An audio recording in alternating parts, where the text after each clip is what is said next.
Hello friends, मैं निर्जला Chauhan YouTube channel पर आप सभी का स्वागत है। आज हम ईवीएस के प्रीवियस ईयर क्वेश्चंस सॉल्व करेंगे, जो कि प्रीवियस ईयर क्वेश्चंस बहुत ही इंपॉर्टेंट होते हैं और हमारे जो एग्ज़ाम में है रिपीट होते हैं।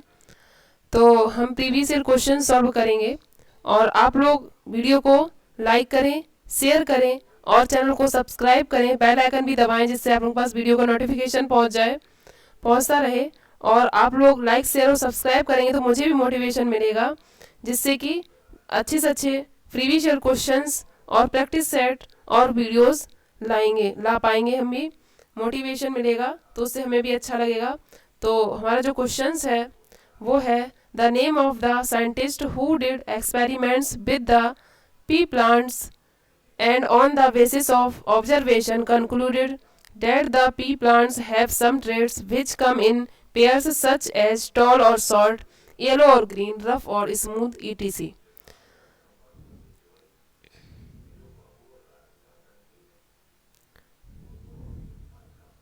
तो इसमें है कि उस वैज्ञानिक का नाम जिसने मटर के पौधे के साथ प्रयोग किए और अपने प्रेक्षण के आधार पर यह निष्कर्ष निकाला कि पौधों में कुछ लक्षण ऐसे होते हैं जो जोड़ों में पाए जाते हैं, लंबे, मौने, पीले, हरे, खुरदरे अथवा चिकने आदि होते हैं। तो मटर के पौधे पर प्रयोग के लिए हम लोग जानते हैं जो ग्रेगर मेंडल है, हम इनको जानते हैं। तो ये वैज्ञानिक ने ही ये परीक्षण किया था और बताया था। फिर उसके आगे क्वेश्चन है हमारा, क्वेश्चन है कि select the one which is different. उसे सिलेक्ट करना है जो डिफरेंट है, यानी उसको चुनिए जो अन्य से भिन्न है। इसमें से भिन्न कौन सा है? झील, पर्वत, तालाब और झरना। तो झरने में पानी और तालाब में भी पानी और झील में भी पानी होता है। और झील जो पर्वत है ये हमारा इन तीनों से अलग है, पानी का नहीं होता है इसमें, तो ये डिफरेंट हो जाएगा। अब नेक्स्ट क्वेश्चन है, नेक्स्ट क्वेश्चन में दिया गया which one of the following is different from the other four mode of transport. यानी निम्नलिखित में से कौन सी एक परिवहन की चार विधाओं में से भिन्न है। तो बस, ये चार ऑप्शन दिए गए, जहाज, बस, तांगा और साइकिल रिक्शा। तो बस जो है सड़क परिवहन है, तांगा भी सड़क परिवहन है, साइकिल भी सड़क परिवहन है। तो जहाज हमारा भिन्न है, जो वायु परिवहन है, ये जहाज हमारा डिफरेंट भिन्न हो जाएगा। तो इसका फर्स्ट ऑप्शन सही हो जाएगा। नेक्स्ट क्वेश्चन है, नेक्स्ट क्वेश्चन पर चलते हैं। नेक्स्ट क्वेश्चन है in Karnataka the implement use by the farmer to dig the soil so as to loose and make it soft is known as. इसमें है कि कर्नाटक में किसानों द्वारा खेत की मिट्टी को खोदकर नरम करने के लिए, जो खेत की मिट्टी है उसको खोदकर नरम करने के लिए उपयोग किए जाने वाले औजार का क्या नाम है। तो इसमें चार ऑप्शन लीगे, कुरीगे, खूंटी और खुरपी दिया गया है। तो जो हमारा खूंटी ऑप्शन है ये सही है, इसी से कर्नाटक में मिट्टी को खोदकर नरम किया जाता है। नेक्स्ट क्वेश्चन है, नेक्स्ट क्वेश्चन है कि match the term of column first and second. First और सेकेंड कॉलम को मैच करना है।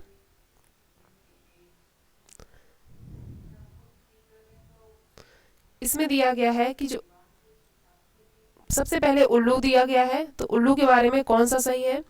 तो उल्लू जो हमारा होता है, इसकी जो आंखें होती हैं, उल्लू की आंखें, जो उल्लू पक्षी है इसकी आंखें सामने की ओर होती हैं, सामने की ओर होती हैं, और पक्षियों की सर पर होती हैं, इसकी सामने की ओर होती हैं। और जो रेशम कीट है ये अपनी मादा को कई किलोमीटर दूर से उसकी स्मेल से, गंध से पहचान लेता है। और बाज और गिद्ध जैसे पक्षी हैं ये हमसे 4 गुना दूरी का देख सकते हैं, 4 गुना ज़्यादा दूरी का देख सकते हैं। और स्लॉथ जो हैं ये 17 घंटे पेड़ पर उल्टे लटक कर सोते हैं। तो इसमें जो ऑप्शन हमारा जो नीचे दिए गए हैं, ऑप्शन देखते हैं कौन सा ऑप्शन ठीक होगा।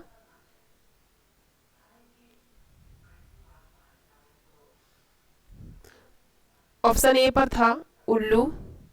तो ए का जो है थर्ड सही है। फर्स्ट ए का थर्ड इसमें दिया गया है, ए का थर्ड इसमें दिया गया है, पर बी पर जो था उसका फोर्थ सही है, तो इसमें फोर्थ ऑप्शन नहीं है, गलत हो जाएगा, इसमें ए का थर्ड नहीं है। ए का थर्ड और बी का फोर्थ इसमें दिया गया है, और सी का फर्स्ट हाँ, और डी का सेकेंड, तो हमारा थर्ड ऑप्शन ये सही हो जाएगा। थर्ड ऑप्शन इसका सही है।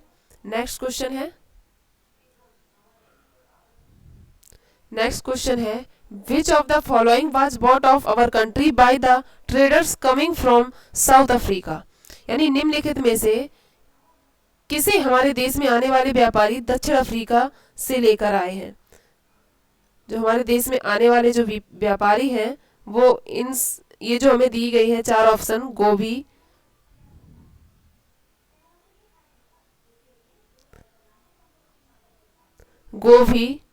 टमाटर, मटर और भिंडी, इनमें से किसे दक्षिण अफ्रीका से लेकर आए हैं। तो इनमें से जो टमाटर है ये दक्षिण अफ्रीका से आया है। टमाटर कहाँ से आया, दक्षिण अफ्रीका से आया है। और जो भिंडी है, भिंडी अफ्रीका, भिंडी कहाँ की है, अफ्रीका की है, अफ्रीका, भिंडी अफ्रीका की है। और जो मटर है, मटर और बंद गोभी है, मटर और गोभी है, तो मटर और गोभी को यूरोप से लेकर आए हैं। कहाँ से, यूरोप से। टमाटर, मिर्च और आलू ये दक्षिण अफ्रीका से हैं, और बंद गोभी और ये मटर जो है ये यूरोप से है, और भिंडी हमारी अफ्रीका से है। और कॉफ़ी की जो बीन होती हैं वो भी अफ्रीका से हैं। कॉफ़ी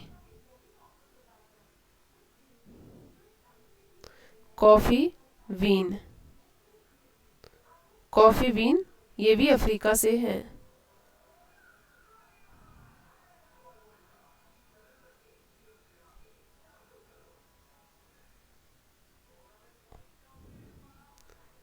कॉफ़ी बीन ये अफ्रीका से है, बंद गोभी और मटर यूरोप से है, और टमाटर, आलू और मिर्च ये दक्षिण अफ्रीका से आए हैं। तो इसका जो दक्षिण अफ्रीका से हमें पूछा गया है कि क्या लेकर आए हैं, तो इसमें टमाटर ऑप्शन दिया गया है, सेकेंड ऑप्शन सही हो जाएगा। अब नेक्स्ट क्वेश्चन है, a car starts from a city x at 7:30 hour and reaches city by at 22:30 if the distance between the two cities is 540 kilometers, the average speed of the car is। इसमें है कि एक car x शहर से 7:30 बजे चलकर by 22:30 बजे पहुंचती है। यदि दोनों शहरों की बीच की दूरी 540 किलोमीटर है तो कार की औसत चाल क्या होगी। तो इसमें से ये हम पहले आवर निकालेंगे, तो हमारे ये 15 आवर निकलेंगे, 15 आवर। और जो दूरी दी गई है, कुल दूरी जो दी गई है वो 540 दी गई है, 540 किलोमीटर। और हमें औसत चाल निकालनी है, औसत चाल बराबर होता है कुल दूरी बटे समय। तो कुल दूरी है 540 और यहाँ फिर 15 टाइम है, तो ये जब कट हो गए तो आ जाएगा यहाँ पे 36 kilometre per hour, 36 kilometre per hour ये आंसर आएगा। लेकिन इसमें हमें मीटर प्रति सेकेंड में सभी ऑप्शन दिए गए हैं, तो इसमें क्या होगा, मीटर प्रति सेकेंड में सभी ऑप्शन दिए गए हैं तो 36 इंटू 5/18 करेंगे, क्योंकि किलोमीटर पर आवर को मीटर प्रति सेकेंड में चेंज करने के लिए 5/18 से मल्टीप्लाई करते हैं, तो यहाँ पे 10 मीटर प्रति सेकेंड आ जाएगा, 10 मीटर प्रति सेकेंड आ जाएगा। तो इसका जो हमारा ये फोर्थ ऑप्शन है ये सही हो जाएगा, 10 मीटर प्रति सेकेंड, फोर्थ ऑप्शन सही हो जाएगा। तो हम नेक्स्ट क्वेश्चन पर चलते हैं। नेक्स्ट क्वेश्चन है,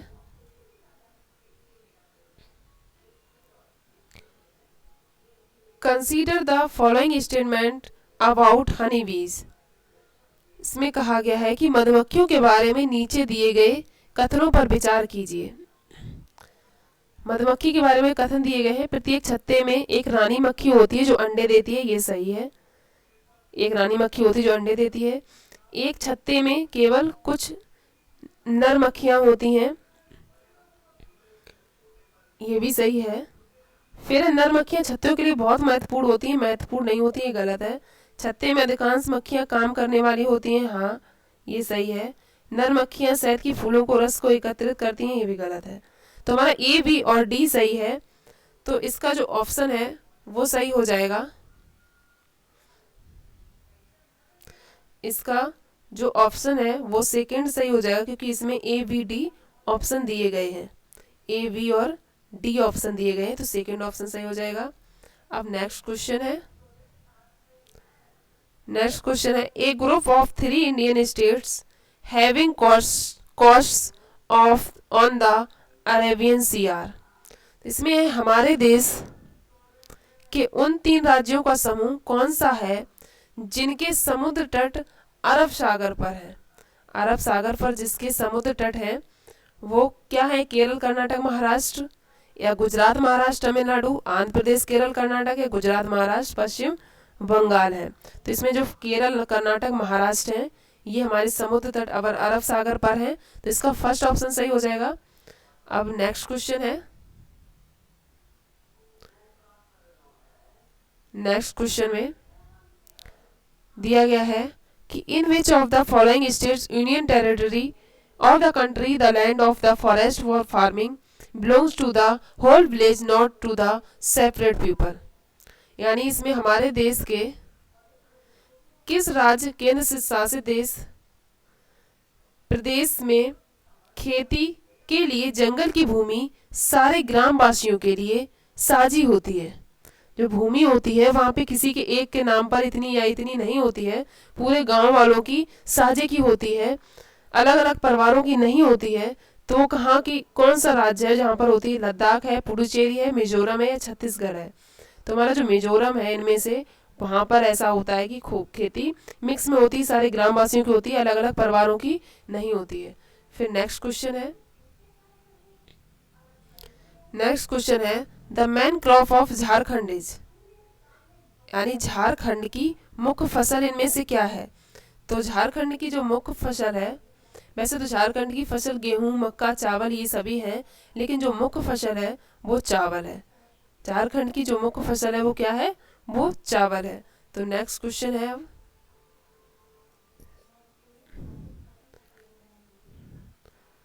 select from the following the reasons of considering the earthworms as the friends of the farmer. यानी इसमें है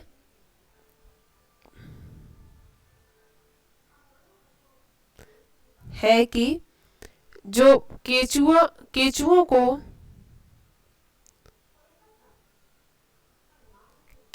को किसानों का मित्र माना जाता है, इसके लिए निम्नलिखित में से उचित कारणों को चुनिए। तो केचुओं को मित्र माना जाता है, तो क्यों माना जाता है? केचुए जिस खेत में रहते हैं वहां की मृदा में छेद बनाकर उसे पोली नरम बनाते हैं, ये बात तो सही है। फिर उसके बाद में है कि केचुए द्वारा बनाए गए छेदों से मृदा को हवा व पानी आसानी से प्राप्त होता है, ये सही है। फिर है केचुए खरपतवार को खाते हैं जिससे मुख्य फसल को सुरक्षा मिलती है, ये नहीं सही है। केचुए मृत पत्तियों और पौधों को खाते हैं। केचुए के मल मृदा को, केचुए का जो मल होता है मृदा को उपजाऊ बनाता है, हाँ ये ऑप्शन सही हो जाएगा। तो ये ए, बी और डी हमारा सही है। ए, बी और डी, इसके हिसाब से हमारा कौन सा ऑप्शन सही होगा? ए, बी, डी। तो ये फोर्थ ऑप्शन में दिया गया है कि ए, बी और डी फोर्थ ऑप्शन में दिया गया है, ये फोर्थ ऑप्शन। तो यही वाला ऑप्शन फोर्थ हमारा सही हो जाएगा। ये केचुए जिस खेत में रहते हैं मृदा को पोली बनाते हैं तो छेद में हवा पानी आसानी से प्राप्त होता है। और केचुए मृत पत्तियों पौधों को खाते हैं। केचुए के मल मृदा को अधिक जो केचुए का जो मल होता है मृदा को अधिक उपजाऊ बनाता है। अब नेक्स्ट क्वेश्चन है ABD फोर्थ में दिया गया, फोर्थ ऑप्शन सही हो गया। अब नेक्स्ट क्वेश्चन है Madhubani is a very old form of folk art. During festivals and heavy occasions, Madhubani painting are made in the courtyards and walls of the houses of Madhubani, which is well-known district of one of the states of India named.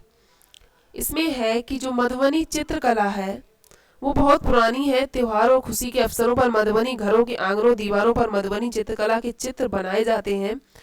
Madhubani Bharat के एक राज्य का प्रसिद्ध जिला है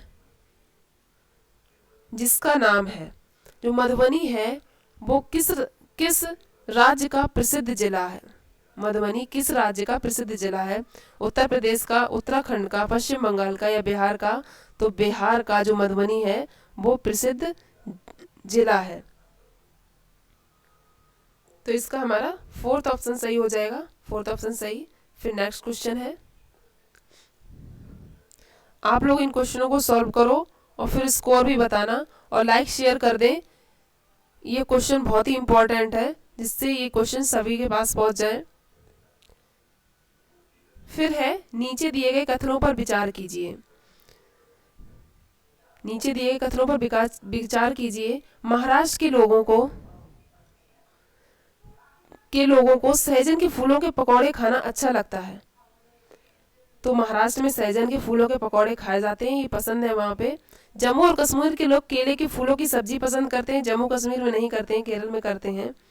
फिर उत्तर प्रदेश में रहने वाले इसे नहीं करते हैं। उत्तर प्रदेश में रहने वाले लोगों को कचनार के फूलों की सब्जी पसंद है। ये सही है, उत्तर प्रदेश में जो लोग रहते हैं उन्हें कचनार की फूलों की सब्जी पसंद है। तो इसमें से A और C सही है। तो इसमें से हमारा कौन सा आंसर सही होगा? तो A और C के लिए फोर्थ ऑप्शन सही होगा, फोर्थ ऑप्शन सही हो जाएगा। ये आप लोग याद कर लें कि महाराष्ट्र के लोगों को सहजन के फूलों के पकौड़े और उत्तर प्रदेश में कचनार के फूलों की सब्जी खाना पसंद है। अब नेक्स्ट क्वेश्चन है, नेक्स्ट क्वेश्चन में है this is a place in Uttarakhand and is also important tourist destination. The park of associated with conservation of tiger identify the place. इसमें है कि यह उत्तराखंड का एक स्थान है, उत्तराखंड का एक स्थान है तथा यह एक महत्वपूर्ण पर्यटन स्थल है। यह अरण्य बाग के संरक्षण से संबंधित इस जगह की पहचान कीजिए। तो ये जो स्थान है, तो यहाँ पे जो कहा गया है कि जो यहाँ पे संरक्षण है किस जगह की पहचान की जाएगी, इसमें किस जगह की पहचान है? उत्तराखंड के स्थान में अरण्य बाग संरक्षण से संबंधित इनमें से कौन सी जगह है? तो इसमें से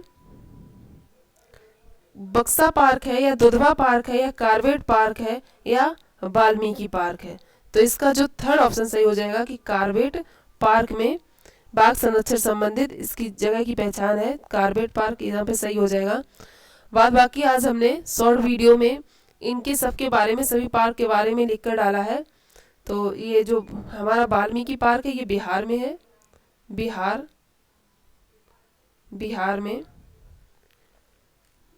बिहार राज्य में पश्चिमी चंपारण जिले में है। और बक्सा जो है वेस्ट बंगाल में है, ये वेस्ट बंगाल में है, वेस्ट बंगाल में है, ये बिहार में है। दुधवा तो लखीमपुर खीरी उत्तर प्रदेश में ही, आप लोगों को पता होगा। और जो बाघ संरक्षण अरण्य की उत्तराखंड में बात की गई है तो ये कार्बेट पार्क है, बक्सा पार्क वेस्ट बंगाल और वाल्मीकि पार्क बिहार में है जो पश्चिमी चंपारण जिले में है, पश्चिमी चंपारण जिले बिहार राज्य में है। अब नेक्स्ट क्वेश्चन है, नेक्स्ट क्वेश्चन में है which of the following objective of teaching EVS shows the concern of education for sustainable development। यानी EVS पढ़ाने का निम्न में से कौन सा उद्देश्य शिक्षा के सतत विकास में महत्व को दर्शाता है?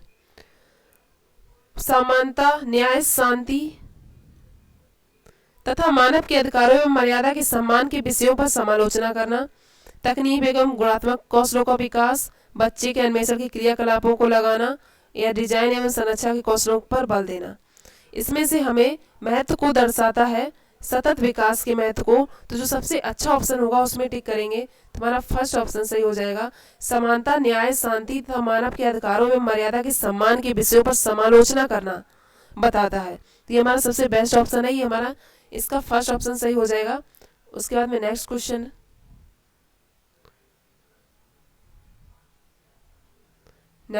है कि the themes of EVS at primary level are connected and interrelated because of। इसमें कहा गया कि प्राइमरी स्तर पर EVS की थीम आपस में संबंध एवं अंतः संबंधित हैं क्योंकि। तो इसमें जो बताया गया है कि EVS एकीकृत स्वरूप है या EVS का अनुशासनिक स्वरूप है, EVS का एकल विषय स्वरूप है या EVS का विषय पर आधारित रूप है। तो जो EVS है, EVS के बारे में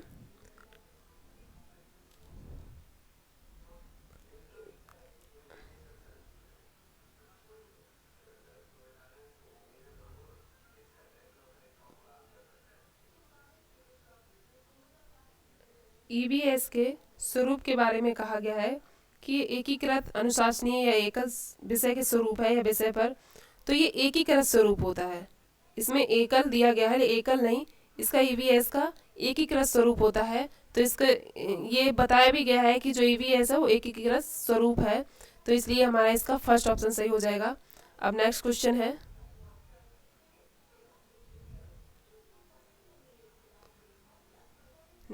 में है कि child centred nature of EVS is because of, यानी EVS का स्वरूप बाल केंद्रित है क्योंकि। EVS का स्वरूप बाल केंद्रित क्यों है, ये इसमें पूछा गया है। अनुभव द्वारा सीखने पर केंद्रित होना है, या EVS के प्रत्ययों विषयों को शिक्षण है, या विद्यार्थियों के व्यवहार में इच्छित बदलाव है, या विद्यार्थियों का सामाजिक भावनात्मक कौशलों का विकास है। तो इसमें जो EVS है उसमें बच्चा, कोई भी मतलब पेडागोजी हमेशा यही होता है कि बच्चा सक्रिय होना चाहिए, ऐसा ऑप्शन ढूंढते हैं। तो इसमें जो बच्चा है अनुभव द्वारा सीखे, तो ये सबसे अच्छा ऑप्शन है। तो इसलिए अनुभव द्वारा सीखना, सीखने पर केंद्रित होना, ये EVS बाल केंद्रित हो, इसलिए ये अनुभव द्वारा सीखें, इस वजह से बाल केंद्रित है। तो इसका फर्स्ट ऑप्शन सही हो जाएगा। अब नेक्स्ट क्वेश्चन है, में which of the following is a sub theme of the syllabus of EVS। जो थीम और सब थीम हम लोगों ने कल देखी थी, कल के प्रीवियस ईयर क्वेश्चन में भी थी, तो उसमें बताया था कि थीम और सब थीम क्या है। तो आप लोगों को याद होगा कि ये भोजन है, जल है और आश्रय है, ये तीनों थीम है। यानी परिवार और जल, भोजन, आश्रय, ये सब क्या है, ये थीम है। और संबंध और खेल, ये सब क्या है, सब थीम है। तो इसमें जो संबंध दिया गया है ये हमारी सब थीम में आ जाएगी, तो इसका फोर्थ ऑप्शन सही हो जाएगा। अब नेक्स्ट क्वेश्चन है, Pochampally chapter 23 of NCERT EVS is based on. Pochampally जो चैप्टर 23 है NCERT EVS is based on. तो इसमें कहा गया है कि NCERT की EVS का अध्याय 23 पोचमपल्ली ... पर आधारित है। किस पर आधारित है?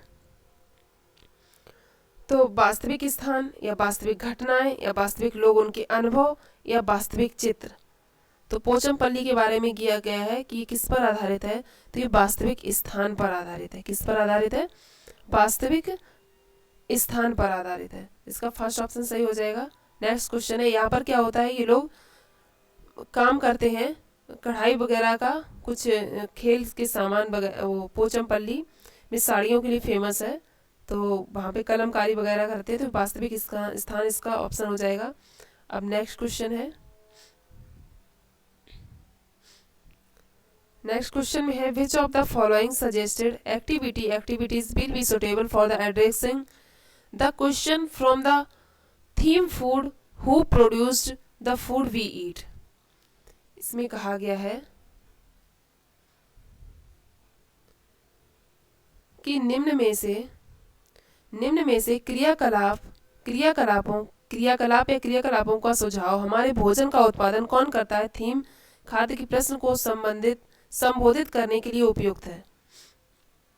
तो संबोधित करने के लिए उपयुक्त है। किसानों के वृतांतों को साझा करना, या किसी खेत में जाकर अवलोकन करना, अंकुरण के लिए अनुकूलन परिस्थितियों के लिए प्रयोग करना, या कुछ डबल रोटी एवं अन्य खाद्य पदार्थों कुछ दिनों के लिए रख देना। तो डबल रोटी रखने से, खाद्य पदार्थों से इनसे थोड़ी ना कुछ पता चलेगा। तो हमारे जो थर्ड ऑप्शन है, किसानों के वृत्तांतों को साझा करना, खेत में जाना, फिर अवलोकन करना, अंकुरण की परिस्थितियों का प्रयोग करना, ये तीनों ऑप्शन हमारे सही हैं। तो इसका जो है फर्स्ट ऑप्शन सही हो जाएगा, ए, बी और सी। तो इसका फर्स्ट ऑप्शन सही है। अब नेक्स्ट क्वेश्चन देखते हैं कि for authentic and meaningful learning of EVS through field trip our teacher can use. कि ईवीएस को प्रमाणिक एवं अर्थपूर्ण सीखने के लिए क्षेत्र भ्रमण के माध्यम से शिक्षक निम्न का उपयोग कर सकता है। शिक्षक किसका उपयोग कर सकता है? प्रमाणिक और अर्थपूर्ण सीखने के लिए क्षेत्र भ्रमण के माध्यम से संरचनात्मक कार्यपत्रक, असंरचनात्मक कार्यपत्रक, भ्रमण के लिए औपचारिक निर्देश, छात्रों के समूह एवं उनके नेता का संगठन। तो संरचनात्मक कार्य भी होंगे, भ्रमण के लिए औपचारिक निर्देश भी होंगे, और छात्रों के समूह का गठन भी होगा, नेता का गठन होगा। असंरचनात्मक कार्य नहीं होगा। तो 82 का हमारा ए, सी और डी सही है। तो ए, सी और डी फर्स्ट ऑप्शन सही हो जाएगा। अब नेक्स्ट क्वेश्चन पर चलते हैं। पेडागोजी में सॉल्व करते हुए हमेशा ये है कि बच्चा एक्टिव रहना चाहिए और ग्रुप में कार्य करे, सबके साथ मिलकर कार्य करे, समूह में कार्य करे। इन चीज़ों को देखकर हम ऑप्शन टिक करते हैं। अब हमारा क्वेश्चन है, the purpose of giving Mendel's story through the chapter 21 of class 5 like father like daughter in the EVS text book of NCERT is to. इसमें है कि एनसीईआरटी की कक्षा 5 की ईवीएस पाठ्य पुस्तक के अध्ययन में मेंडल की कहानी देने का उद्देश्य क्या है। यानी आनुवंशिकता के सिद्धांतों को प्रस्तुत करना है, या हमारी व्यक्तिगत पहचान किस प्रकार परिवार से प्राप्त वंशानुगत गुणों से बनती है, इसको केंद्रित करना है, या वैज्ञानिक प्रयोगों की प्रक्रिया द्वारा विद्यार्थियों को प्रेरित करना है, या वैज्ञानिक के सतत परिश्रम की विशेषता को केंद्रित करना है। तो इसमें क्या होगा कि जो आनुवंशिकता के सिद्धांतों को प्रस्तुत करना है, या हमारी व्यक्तिगत पहचान किस प्रकार परिवार से वंशानुगत गुणों से बनती है, इसको केंद्रित करना है। वंशानुगत गुण आते हैं हमारे अंदर, इसके बारे में है। और ए, बी, और फिर वैज्ञानिक प्रयोगों के द्वारा विद्यार्थियों को प्रेरित करना है, विशेषता को केंद्रित करना है। तो इनमें से कौन सा ऑप्शन सही होगा? तो हमारा फर्स्ट ऑप्शन, तो इसका ए हमारा सही है। आनुवंशिकता के सिद्धांतों को प्रस्तुत करना भी है, मेंडल द्वारा बताया गया है। फिर उसमें से कि जो व्यक्तिगत पहचान है किस प्रकार परिवार से प्राप्त वंशानुगत गुणों से बनती है, हमारी व्यक्तिगत पहचान, इसको केंद्रित करना है। वैज्ञानिक प्रयोगों की प्रक्रिया द्वारा विद्यार्थियों को प्रेरित करना है, या वैज्ञानिकों के सतत परिश्रम की विशेषता को केंद्रित करना है। तो इसमें सी होगा सही, और फिर डी होगा। हमारी व्यक्तिगत पहचान किस प्रकार परिवार के वंशानुगत गुणों से बनती है। ये तो कोई लॉजिक नहीं है कि हमारी जो व्यक्तिगत पहचान है वो परिवार के प्राप्त जो वंशानुगत गुण होते हैं उनसे बनती है, व्यक्तिगत पहचान उनसे नहीं बनती है। तो ये हमारा नहीं होगा। और इसका जो ऑप्शन है ए, सी, डी, तो हमारा थर्ड ऑप्शन इसका सही हो जाएगा, ए, सी और डी। इसमें अगर कोई कन्फ्यूज़न हो तो आप लोग कमेंट कर सकते हैं, या आप लोग भी देख सकते हैं। मुझे तो इसमें यही लग रहा है कि जो हमारी व्यक्तिगत पहचान है वो वंशानुगत तरीके से थोड़ी ना, उसको गुणों के द्वारा थोड़ी ना पहचानते हैं। तो इसमें हमें ए, सी और डी सही लग रहा है। तो इसका ऑप्शन थर्ड ए, सी और डी सही हो जाएगा। फिर नेक्स्ट क्वेश्चन है, अगर आपको कुछ इसमें प्रॉब्लम होती है तो आप कमेंट में बताएं। फिर उसके बाद में 84 है कि select the technique of formative assessment, यानी रचनात्मक आकलन की जो तकनीक व चुनाव कीजिए, रचनात्मक आकलन की तकनीक और तकनीक का चुनाव कीजिए। तो इसमें क्या है, सहपाठी आकलन है, या क्रम निर्धारण मापनी रेटिंग स्केल है, या पोर्टफोलियो फाइल है, प्रदत्त कार्य है। तो इसमें जो रचनात्मक आकलन की तकनीक का जो चुनाव है वो किसके द्वारा होगा इनमें से, तो वो सहपाठी द्वारा होगा, सहपाठी आकलन के द्वारा। ये सबसे बेस्ट ऑप्शन है, तो इसका फर्स्ट ऑप्शन सही हो जाएगा। अब नेक्स्ट क्वेश्चन है,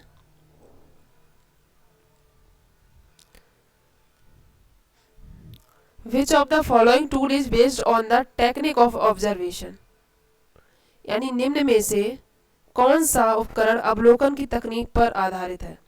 अवलोकन की तकनीक पर कौन सा आधारित है, तो इसमें जो है अवलोकन जो किया जाता है वो पोर्टफोलियो के द्वारा किया जाता है। कागज पेंसिल टेस्ट या कार प्रदत्त कार पत्रक ये नहीं होंगे, पोर्टफोलियो द्वारा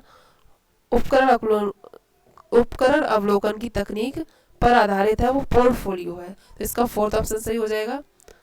नेक्स्ट क्वेश्चन है इसमें, Which of the following process indicators can be used for assessment in EVS to record how students are learning? इसमें है कि विद्यार्थी किस प्रकार EVS में सीख रहे हैं, इसका आकलन करने के लिए निम्न में से कौन सा सूचक उपयोग किया जा सकता है।